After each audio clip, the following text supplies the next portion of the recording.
नमस्कार मैत्रिणींनो, स्वागत आहे तुमचं आजच्या व्हिडिओमध्ये। कशा आहात तुम्ही? आशा व्यक्त करते की स्वस्त असाल, मस्त असाल, स्वामींची सेवा मनापासून करत असाल।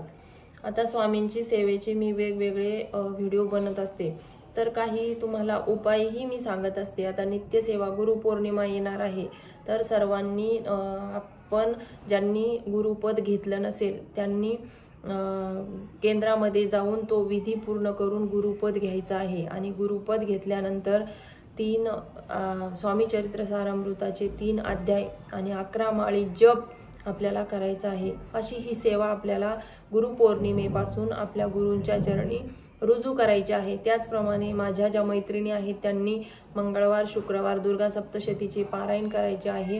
त्याचप्रमाणे रविवारी मल्हारी सप्तशतीचे पारायण, एकादशीला भागवत ग्रंथाचे पारायण, अशा ज्या ज्या सेवा आपल्याच्याने शक्य होईल, जेव्हा जेव्हा आपल्याला कामातून वेळ मिळेल तेव्हा तेव्हा आपण या सेवा रुजू करायचे आहे। तर असाच एक उपाय मी आपल्यासाठी घेऊन आले आहे की जो उपाय केल्याने 3 दिवसात आपली इच्छा 100% खात्रीने पूर्ण होईल। आता हे जे उपाय आपल्याला करायचे आहे, हे उपाय आपल्याला पूर्ण श्रद्धेने आणि पूर्ण विश्वासाने करायचे आहे।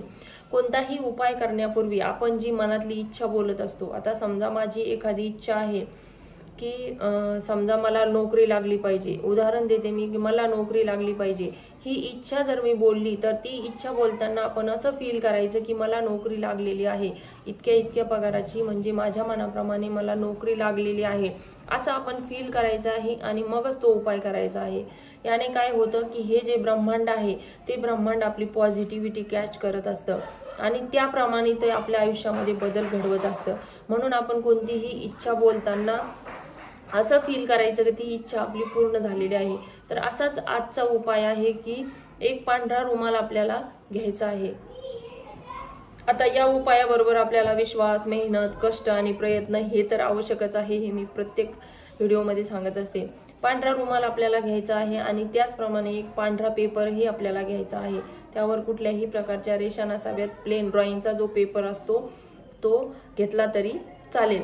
आता पांढरा रुमाल घेतल्यानंतर जो पांढरा कागद घेतला आहे त्या पांढऱ्या कागदावर आपली इच्छा लिहायची आहे, जी काय असेल ती। पण आता इच्छा लिहिताना अशी लिहायची आहे की माझी इच्छा पूर्ण झाली आहे। आता मी उदाहरण दिलं की मला नोकरी पाहिजे, तर मग आपण अशी इच्छा व्यक्त करायची की मला नोकरी लागली आहे आणि मला इतकं इतकं पेमेंट आहे आणि मी खूप खुश आहे, असं युनिव्हर्समध्ये आपल्याला सांगायचं आहे। मग ती इच्छा आपल्याला पॉझिटिव्हली लिहायची आहे। आता ती इच्छा लिहिल्यानंतर त्या कागदाची घडी, म्हणजे त्या कागदाची घडी आपल्याकडे फोल्ड करायचा आहे। तो कागद त्या कागदाची घडी करत जायचा आहे, जोपर्यंत सगळ्यात छोटी घडी आपल्याला त्या कागदाची करत जायचं आहे। प्रत्येक वेळेस तो कागद आपल्या साईडने फोल्ड करायचा, घडी करायची, फोल्ड करायचा, घडी करायची आणि तो कागद आपल्या डाव्या हातात घ्यायचा आहे आणि हा उजवा हात त्या कागदावर ठेवून पुन्हा एकदा आपल्याला आपली इच्छा पॉझिटिव्हली म्हणजे पूर्ण झाली आहे असं म्हणायचं आहे आणि युनिव्हर्सला धन्यवाद द्यायचे आहे। 3 वेळेस आपल्याला धन्यवाद युनिव्हर्स, धन्यवाद युनिव्हर्स, धन्यवाद युनिव्हर्स असं म्हणायचं आहे। आणि आपली जी हातातली जी कागदाची घडी आहे ती आपल्याला रुमालात बांधायची आहे आणि त्या रुमालाला आपल्याला 3 गाठी द्यायच्या आहे। 3 गाठी बांधल्यानंतर हा रुमाल आपल्याला अशा ठिकाणी ठेवायचा आहे, कपाटात, रॅकमध्ये, डब्यात, कुठेही ठेवा, परंतु जिथं आपला हात लागणार नाही अशा ठिकाणी तो रुमाल आपल्याला ठेवून द्यायचा आहे आणि विसरून जायचं आहे की आपण तो रुमाल कुठे ठेवला आहे की काय, की त्याला हात लावायचा नाही आणि त्याला बघायचं नाही जोपर्यंत आपली इच्छा पूर्ण होत नाही। हा खूप प्रभावी उपाय आहे। 3 दिवसात तुमची इच्छा पूर्ण होते आणि दुसऱ्या वेळेस तुम्ही पुन्हा हा उपाय करू शकता। एक इच्छा पूर्ण झाली की दुसऱ्या वेळेस तुम्ही करू शकता, तोच रुमाल तुम्ही वापरू शकता। तर हा होता खूप प्रभावी उपाय, जो करून तुम्ही तुमची कोणतीही इच्छा 3 दिवसात पूर्ण करू शकता।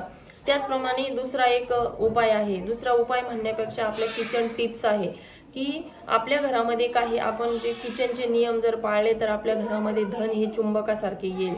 आता स्वयंपाकघरात आपण स्वयंपाकघराची दिशा मी आपल्याला व्हिडिओमध्ये सांगितली, तर काय करायचं आहे, स्वयंपाकघरामध्ये आपल्याला थोडेसे पिवळे तांदूळ करून ठेवायचे आहे। तर सकाळी उठून काय करायचं आहे, आपण रात्री झोपताना आपला जो गॅस आहे तो अतिशय स्वच्छ करून झोपायचा आहे। कुठल्याही प्रकारची घाण आपल्याला त्या गॅस ओट्यावर ठेवायची नाही, त्या गॅसवर ठेवायची नाही। किचन ओटा आपल्याला एकदम क्लीन ठेवायचा आहे, कारण रात्री माता लक्ष्मी आपल्या घरामध्ये प्रवेश करत असते। त्याचप्रमाणे सकाळी उठल्यानंतरही आपल्याला किचन ओटा आधी स्वच्छ करून घ्यायचा आहे आणि मगच आपल्याला किचनमध्ये कामाला लागायचं आहे। तर रात्री काय करायचं आहे, आपल्याला गॅसच्या शेगडीखाली 2 लवंगा ठेवायच्या आहे आणि सकाळी उठल्यानंतर आपण स्वच्छता करेपर्यंत त्या लवंगाला हात लावायचा नाही। जो पूर्ण स्वच्छता करून घराची आंघोळ करून मग आपल्याला त्या लवंगा घ्यायच्या आहे आणि त्या लवंगा आपल्याला कापुरासोबत आपल्या घरामध्ये जाळायच्या आहे। त्याच्यानंतर काय करायचं आहे की आपल्याला थोडेसे तांदूळ घ्यायचे आहे, त्यामध्ये चिमूटभर हळद टाकून ते पिवळे करून घ्यायचे आहे, ओले करून। ते सुकल्यानंतर ते घ्यायचे आणि आपल्याला ते आपल्या घराच्या जी समजा किचनची जी दिशा आहे त्या किचनला आपण पूर्वेला जर तोंड करून उभा राहिलं तर आपल्या उजव्या हाताला म्हणजे आपल्या उजव्या कोपऱ्यामध्ये आपल्याला ती जी तांदळाची एक डब्बीमध्ये ते तांदूळ भरायचे आणि ती डब्बी आपल्याला त्या कोपऱ्यात ठेवायची आहे। त्याच्याच बाजूला काय करायचं आहे, एक वाटी ठेवायची आहे आणि प्रत्येक म्हणजे 1 महिनाभर हा उपाय आपल्याला करायचा आहे।